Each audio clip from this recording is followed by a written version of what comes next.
Captain Jake Morrison stood on the bridge of the U.E.'s Defiance and watched his world burn. The massive view screen showed New California cities turning to ash under alien fire. Red warning lights flashed across every console as his communications officer reported more bad news. 3 more human colonies had gone silent in the past hour.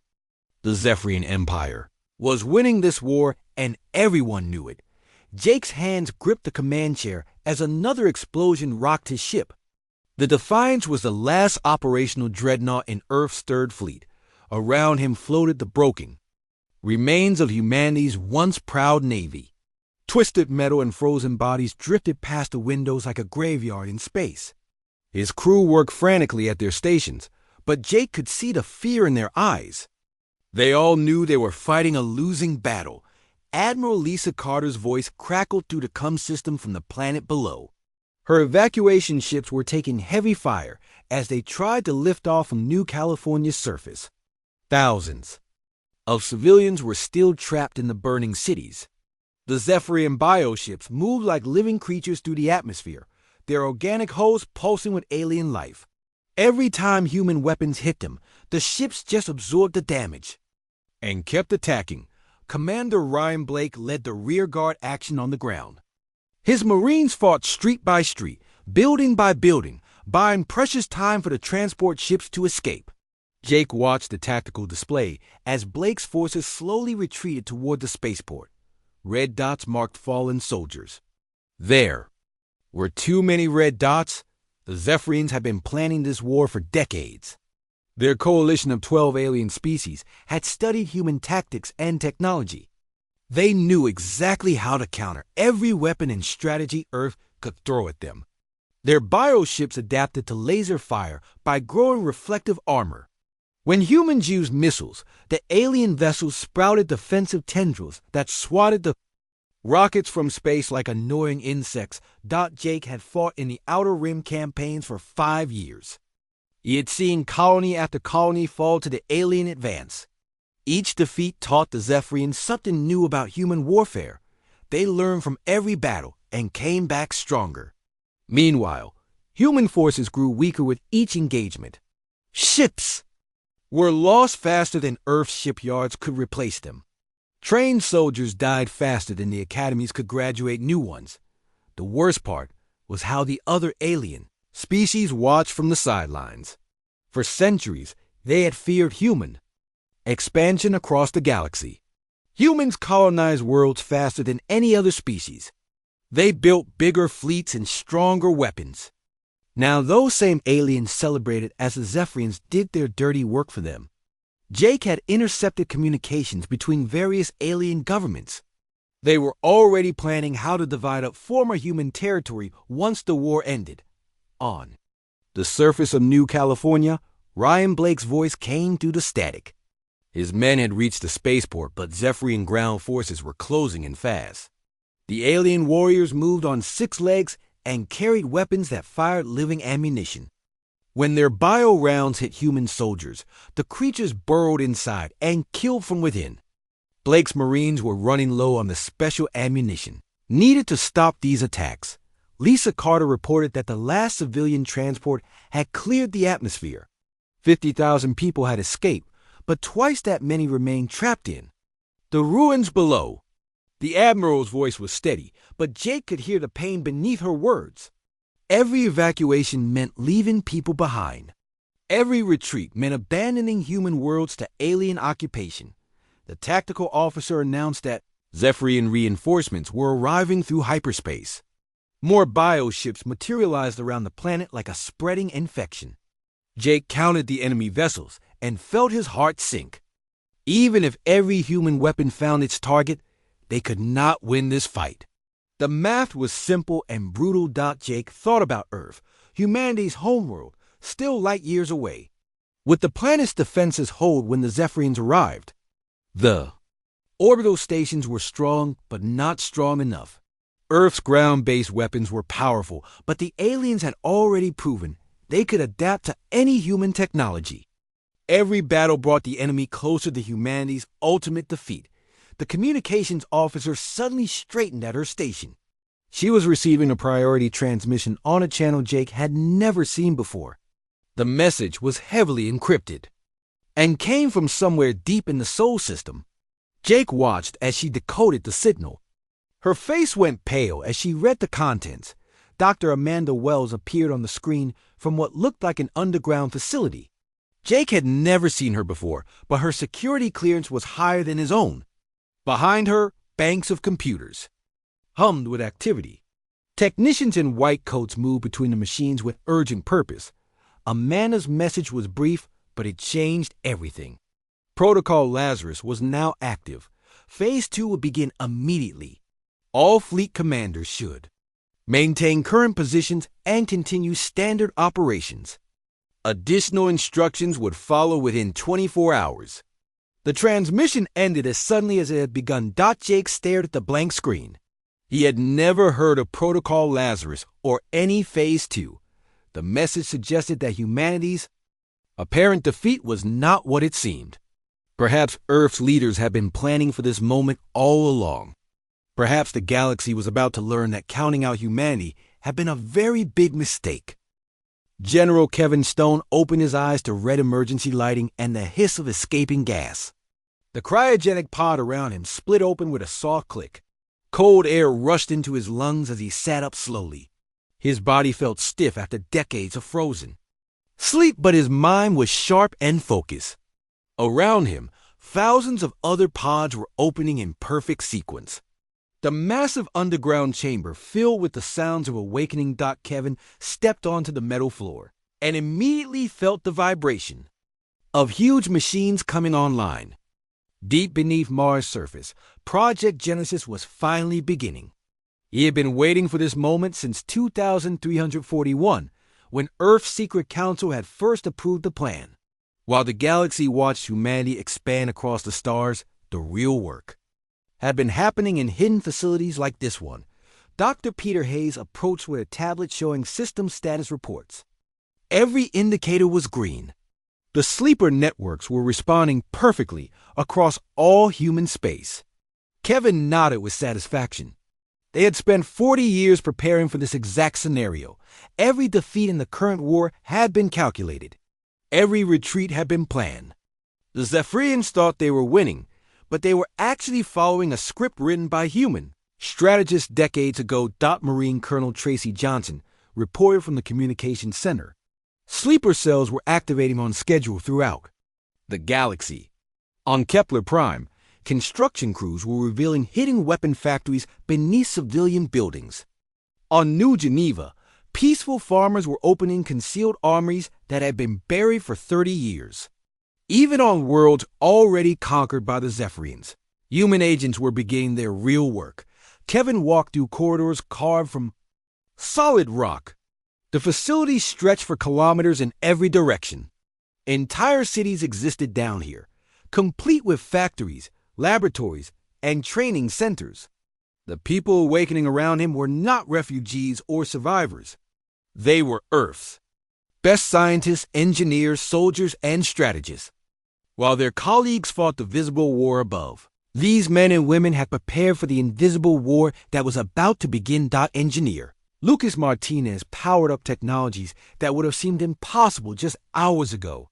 The weapons emerging from storage were not improved versions of current human designs. They were based on scientific principles that other species had never discovered. While the galaxy focused on biology and energy manipulation, humanity had been exploring quantum mechanics and dimensional physics. The results were beyond anything their enemies could imagine. In the civilian fleet, still fleeing from New California, strange things began happening. Children who had shown unusual test scores years earlier were quietly taken to secure sections of the transport ships. Dr. Sarah Mitchell supervised as these young people received new instructions and equipment.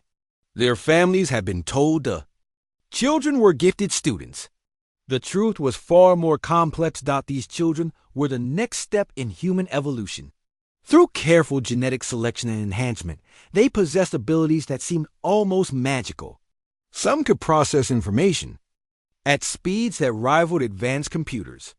Others could manipulate electromagnetic fields with their thoughts. A few showed signs of even stranger capabilities that scientists were still trying to understand. The adults accompanying these children were not teachers or counselors. They were handlers who had been trained to guide and protect these enhanced humans. For 20 years, these agents had lived normal lives as doctors, mechanics, shop owners, and office workers. Now their real identities were being revealed. The galaxy had been infiltrated by human operatives at every level. Back on Mars, Kevin reviewed reports from across human space. The pattern was clear and beautiful in its complexity. Every major human defeat had served a purpose. When the Zephyrians captured New Tokyo, they had unknowingly taken control of a massive research facility. The equipment they found there would teach them nothing because the real discoveries were hidden in quantum storage devices they could not detect. When human forces retreated from the Centauri system, they had left behind what appeared to be standard military installations. In reality, these bases contained self-replicating machinery that will begin producing advanced weapons as soon as Protocol Lazarus activated. The Zephyrians were now sitting on top of factories that would soon be working against them. Tracy Johnson brought word that the awakening was proceeding faster than expected. Humanity had prepared for this moment with almost religious dedication. Every person knew their role. Every facility had backup systems and contingency plans. The Zephyrians had won their war against the humans they could see. They had no idea that the real human civilization had been hidden from them all along. Dr. Peter Hayes explained the scope of the deception to Kevin as they walked toward the command center. Humanity had been playing a game that lasted generations. Every expansion in the new star systems had included hidden components. Every colony ship had carried secret passengers and equipment. Every trade agreement had included provisions for concealed facilities and supplies. The visible human empire had been real, but it was also a shell. The true human civilization existed in parallel, hidden beneath the surface of normal life.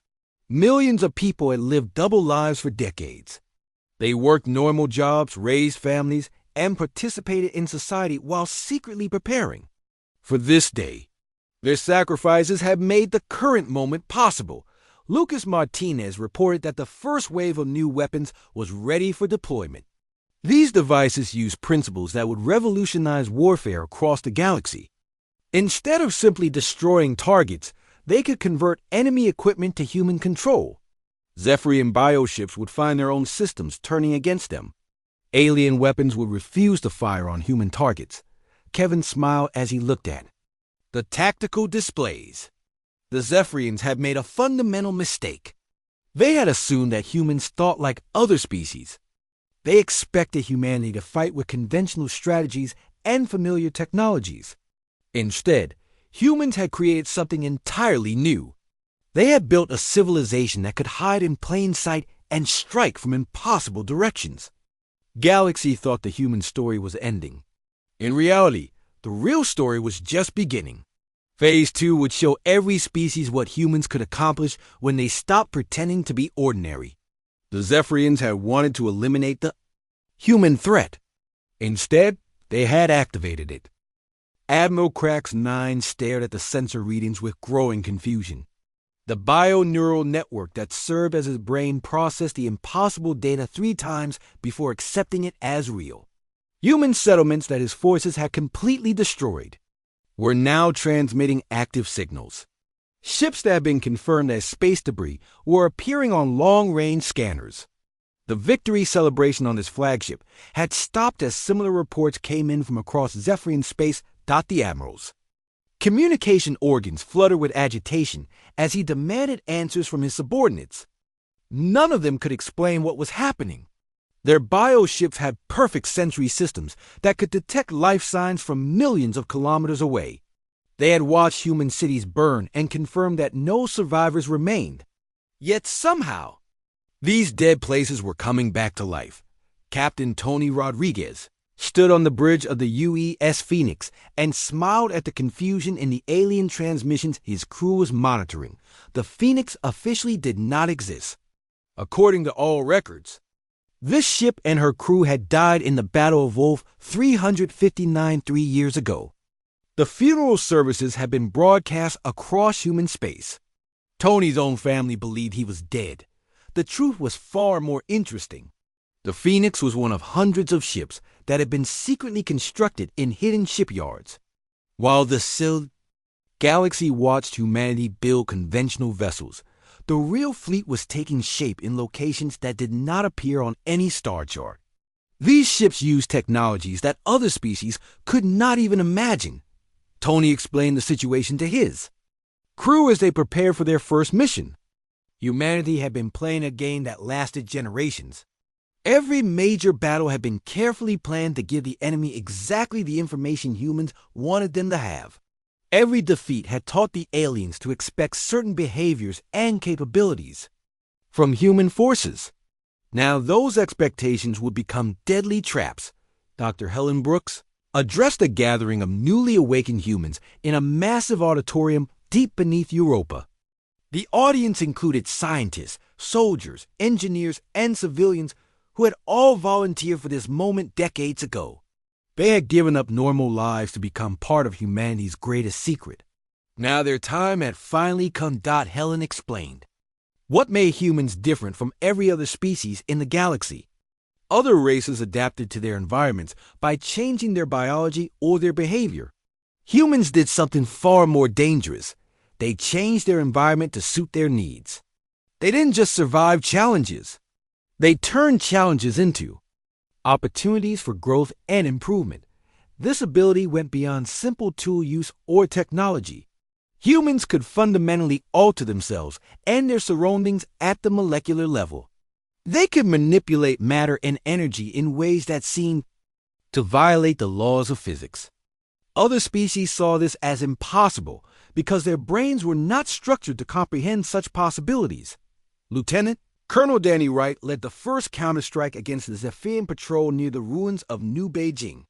His assault team used weapons that the aliens had never seen before. Instead of firing projectiles or energy beams, these devices manipulate the quantum structure of matter itself. Zephyrian bioarmor that had proven immune to conventional weapons simply ceased to exist when hit by quantum disruptors. But the real shock came when Danny's forces began converting enemy bioships to human control. Nanotechnology flowed from human weapons into alien vessels, rewriting their genetic code at the cellular level. Within minutes, ships that had been firing on human positions were now protecting them. The Zephyrian crews found their own vessels refusing to obey their commands. The aliens tried to destroy their converted ships, but discovered that human nanites had made the vessels nearly indestructible. The bioships began to evolve beyond their original design, growing new weapons and defensive systems that surpassed anything in the Zephyrian fleet. The converted vessels remained loyal to their alien crews, but now served human strategic interests. Admiral Krax 9 watched these impossible events unfold across his territory. His best scientists assured him that such technology could not exist. The Zephyrian Empire had studied human capabilities for decades. They knew the limits of human science and engineering. Yet somehow, humans were now demonstrating abilities that broke every known rule. The Admiral ordered his forces to retreat from human space and regroup for a proper analysis of these new threats. But as his ships moved towards safe positions, they discovered that the humans had anticipated this strategy. Previously empty star systems now contained hidden bases that opened fire with weapons of incredible power. Tony Rodriguez piloted the Phoenix through a battle that resembled nothing in military history. His ship moved through space by folding the fabric of reality around it. Enemy fire passed through the vessel as if it existed in a different dimension. When the Phoenix returned fire, its weapons hit targets that were light years away by creating temporary wormholes in space. The Zephyrian bioships tried to adapt to these new human capabilities, but found that their evolutionary processes could not keep up. Human weapons changed faster than alien biology could respond. Each shot was different from the last, using new principles that the enemy had never encountered before. Dr. Helen Brooks monitored the battle from her command center and felt proud of what humanity had accomplished. For 50 years, humans had pretended to be just another spacefaring species. They had hidden their true capabilities behind conventional technology and familiar strategies. Now the galaxy was seeing what humans could really do when they stopped holding back. The revelation sent shockwaves through alien civilizations across known space. Species that had dismissed humanity as crude and primitive suddenly realized they had made a terrible mistake. The humans were not just another race of tool users. They were something unprecedented in galactic history. Danny Wright's assault teams demonstrated capabilities that seemed almost godlike to their enemies. Individual humans began displaying collective intelligence that allowed them to coordinate actions across vast distances without any communication equipment. They moved as if guided by a single mind while maintaining their individual personalities and decision-making abilities.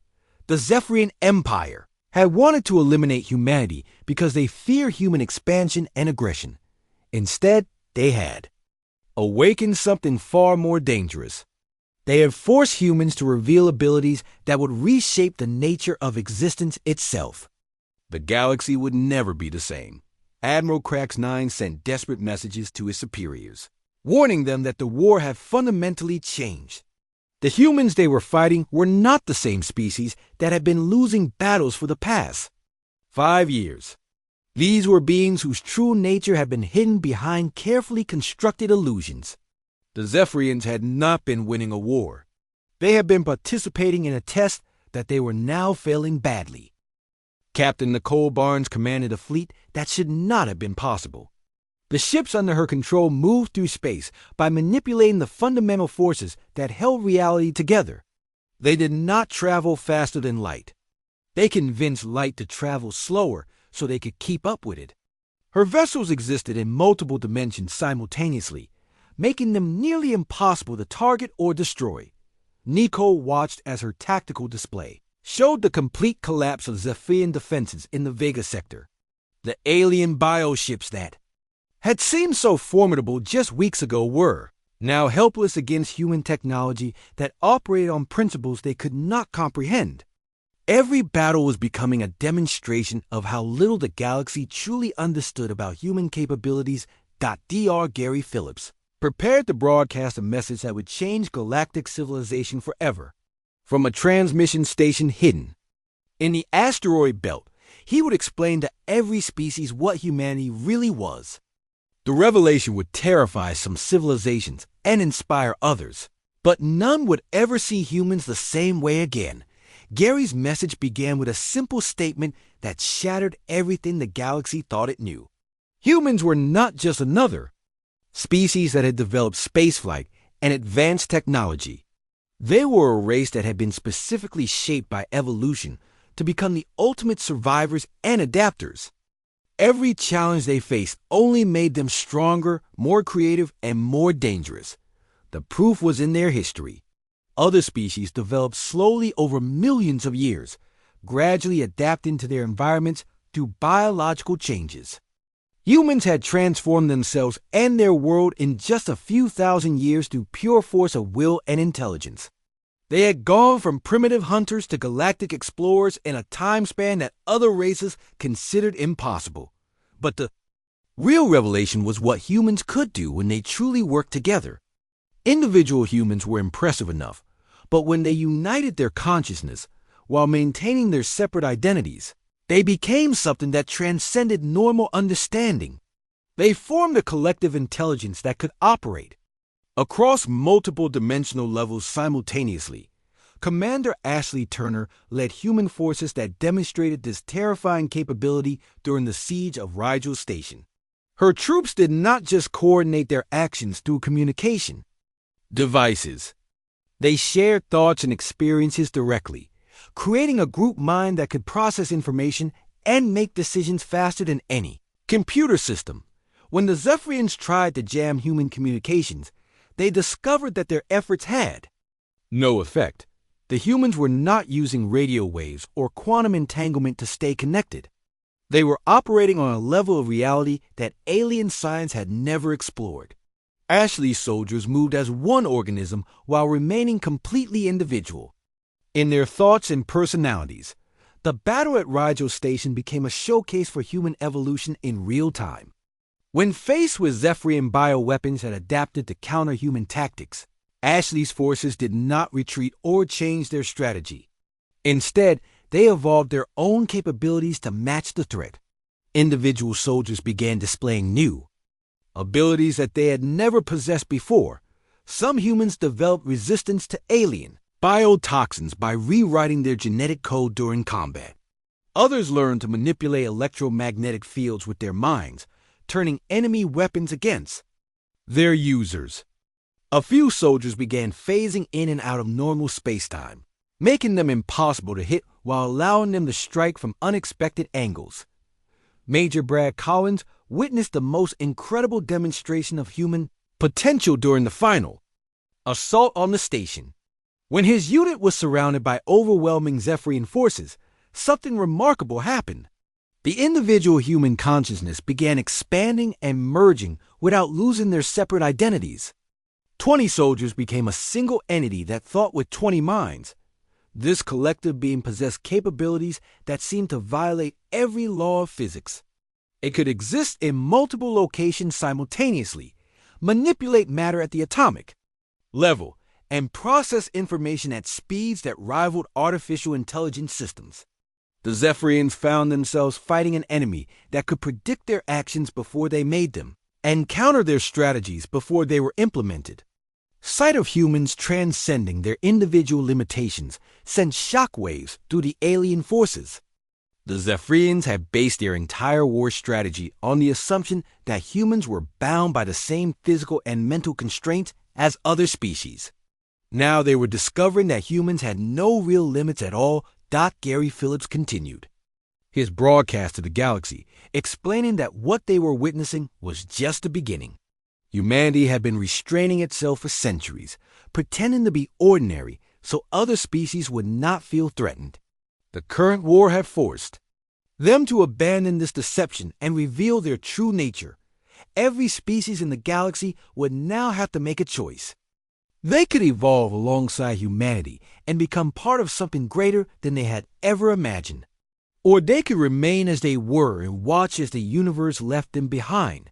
There would be no middle ground because humans did not believe in limiting themselves or others. Nicole Barnes received reports from across human space that confirmed Gary's message. Human forces were not just winning battles. They were transforming the nature of warfare itself. Ships that had been destroyed were rebuilding themselves using materials that existed in parallel dimensions. Soldiers who had been killed were returning to life with enhanced capabilities and new understanding. The Zephyrian Empire tried to respond to these impossible developments, but found that their traditional approaches no longer worked. Their bioships could not adapt fast enough to counter human weapons that changed their operating principles with each shot. Their strategic planning became useless against enemies who could exist in multiple timelines simultaneously. Ashley Turner reported that enemy resistance was collapsing throughout the sector. The Zephyrians were not being defeated in the conventional sense. They were being absorbed into something larger than themselves. Human nanites were not just converting alien technology. They were offering the aliens themselves a chance to evolve beyond their current limitations. Many Zephyrian soldiers chose to accept this transformation. They discovered that joining with human technology did not destroy their individuality. Instead, it enhanced their capabilities while connecting them to a vast network of consciousness that existed throughout the galaxy. They remained themselves. While becoming part of something infinitely greater. The galaxy watched in amazement. And terror as humanity revealed itself to be something unprecedented in the history of known space. They were not conquerors in the traditional sense. They were evolution itself, offering every species the opportunity to transcend their current existence and become part of a new form of life that could reshape reality according to its will. Brad Collins stood among the ruins of Rigel Station and marveled at what his species had become. The humans around him were no longer quite the same people they had been before the battle. They had grown and changed in ways that made them more than human while still remaining fundamentally human. They were becoming something that the galaxy had never seen before and might never see again. Admiral Krax 9 floated in his command chamber aboard the Zephyrian flagship and tried to understand how everything had gone so wrong so quickly. The bio-neural networks that comprised his consciousness processed battle reports that seemed to come from a nightmare rather than reality. Human forces led by Commander Steve Parker were systematically dismantling the Zephyrian fleet using weapons that appeared to think for themselves. The Admiral watched his most advanced bioships being torn apart by devices that seemed to anticipate every defensive measure. When his vessels grew thicker armor, the human weapons simply phased through it. When they developed reflective surfaces to deflect energy beams, the enemy guns switched to attacks that operated on different dimensional levels entirely. Commander Steve Parker coordinated the assault from his flagship, the UE's Transcendence, a vessel that existed partially outside normal space-time. His tactical display showed enemy positions across multiple reality layers simultaneously. The Zephyrians were fighting a three-dimensional war while humans operated in 7 dimensions at once. Steve's weapons officer reported that enemy bioships were attempting to retreat, but finding their escape routes blocked by human vessels that had somehow arrived at the destination points before the aliens even began moving. The Zephyrians were discovering that humans could manipulate causality itself, making effects occur before their causes. Dr. Rebecca Foster monitored the battle from her research station and marveled at what humanity had become. The greatest secret was not the advanced technology or the hidden fleets. It was the fundamental change in human consciousness that allowed them to operate as both individuals and as parts of a greater collective intelligence. Each human remained completely themselves while contributing to a species-wide awareness that spanned star systems. This collective consciousness did not control individual humans or force them to think alike. Instead, it enhanced their natural abilities and connected them to resources and knowledge that no single mind could contain. When Steve Parker made tactical decisions, he drew upon the experiences and insights of every human who had ever fought a space battle. When his engineers solved technical problems, they accessed the combined knowledge of their entire species. The transformation was spreading beyond just military personnel. On worlds throughout human space, ordinary civilians were discovering abilities they had never known they possessed. Children were displaying intelligence levels that surpassed advanced computer systems. Adults were learning to manipulate their environment through pure thought and willpower. Captain Frank Mitchell led diplomatic missions to species that had written humanity off as a dying civilization. His ship, the UES Ambassador, approached alien worlds with technology that demonstrated human capabilities while offering partnership rather than conquest. The message was simple but profound. Humanity was offering every species the chance to evolve alongside them or be left behind by forces they could not hope to understand. The response from other civilizations varied dramatically. Some species recognized the opportunity and began establishing formal alliances with human forces. They understood that joining with humanity meant gaining access to capabilities that would transform their entire existence. Others rejected the offer out of fear or pride, choosing to maintain their current limitations rather than embrace unknown possibilities. The Andromedans were the first major civilization to accept human partnership. Their crystalline consciousness proved compatible with human neural networks, creating hybrid intelligences that combine the best aspects of both species. Within days, Andromedan worlds were producing technologies that surpassed anything either race had achieved independently. The Keltorian Empire chose a different path. Their leadership declared humanity to be an existential threat that had to be stopped at any cost. They began mobilizing their fleets for a direct assault on human space, not realizing that this decision would only accelerate their own transformation or destruction. Commander Julie Adams spearheaded the response to Keltorian Aggression was an assault on their homeworld that demonstrated the true scope of human capabilities. Her forces did not seek to destroy the planet or its inhabitants. Instead, they implemented what humans called an evolutionary upgrade, offering the Keltorians the choice to transcend their current existence or remain trapped in their limited. Understanding a reality. The attack on Keltora Prime became a showcase for humanity's most advanced technologies. Julie's ships did not simply bombard the planet from orbit. They reached through dimensional barriers to interact directly with the quantum structure of matter itself. Mountains were relocated to more aesthetically pleasing positions. Oceans were purified of pollution and enhanced with minerals that would improve the health of all life forms. The Keltorian military tried to resist, but found their weapons useless against enemies who could exist in multiple realities simultaneously. Human soldiers walked through solid walls and redirected energy, blast with their bare hands. When Keltorian bioweapons were deployed, the humans simply absorbed them and converted the hostile organisms into beneficial symbionts. Most remarkably, human forces began offering individual Keltorians the chance to enhance their own capabilities. The process was completely voluntary and reversible.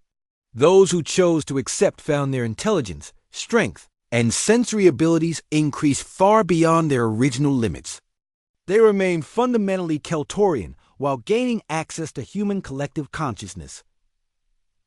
Dr. Rebecca Foster explained to galactic observers that humanity was not conquering other species in the traditional sense. They were offering evolution as a gift. Every race could maintain their unique culture and identity while gaining capabilities that would allow them to explore possibilities they had never imagined. The transformation process was remarkably elegant. Human nanites did not override alien biology. Instead, they enhanced existing systems and connected individuals to the growing network of consciousness that spanned known space. Each species contributed their own unique perspectives and abilities to the collective while benefiting from the knowledge and experience of every other member. Steve Parker reported that Zephyrian resistance was collapsing throughout their territory. Many alien soldiers were choosing to accept human enhancement rather than continue fighting an unwinnable war.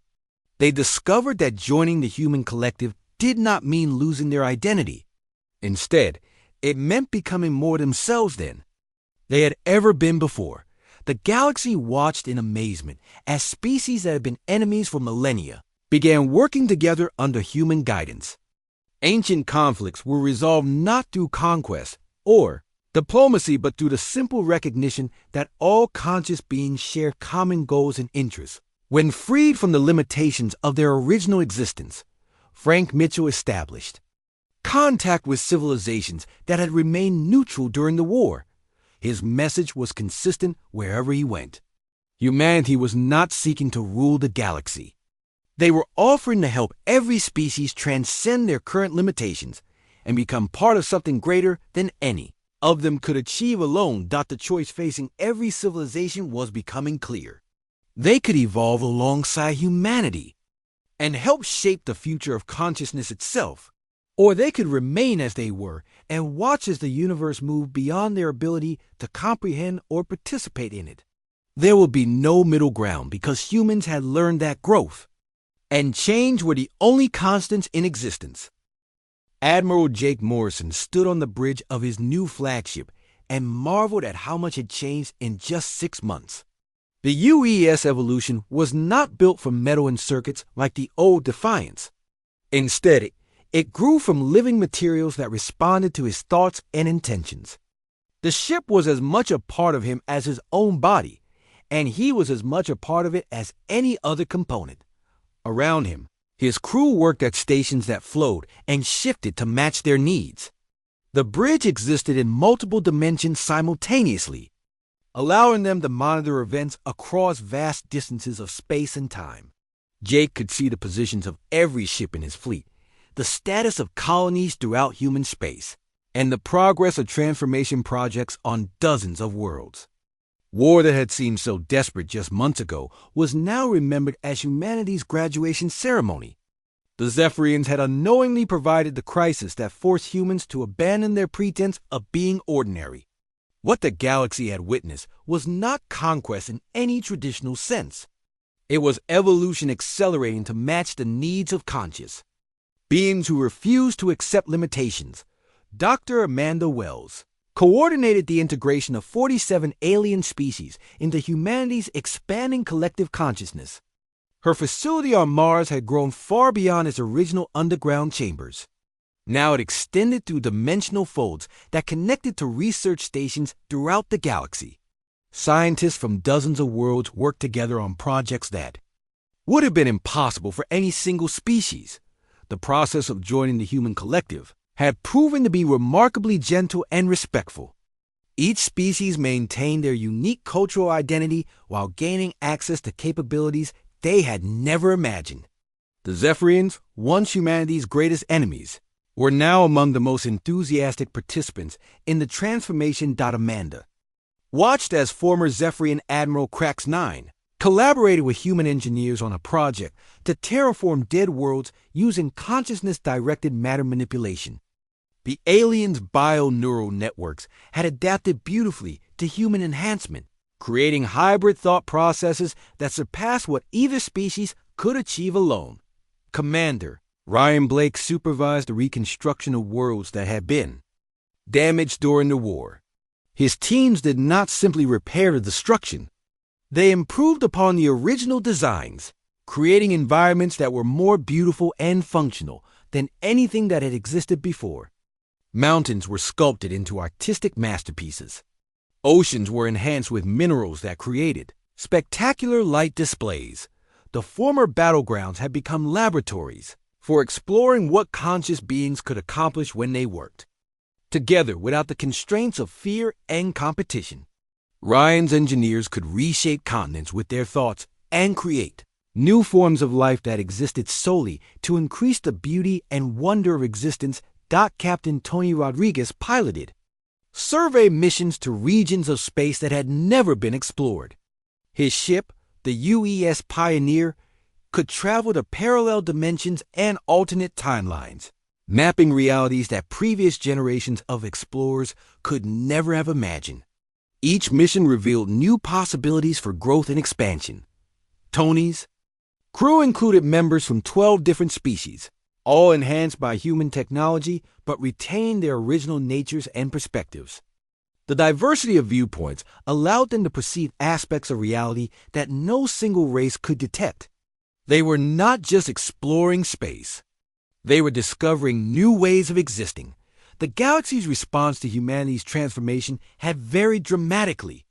Some civilizations embraced the opportunity immediately, recognizing that joining the collective offered unlimited potential for growth and achievement. Others hesitated, unsure whether they wanted to abandon familiar limitations for unknown possibilities. A few species chose to remain completely unchanged, preferring their current existence to the uncertainties of evolution. Humanity respected these decisions while maintaining open invitations for future participation.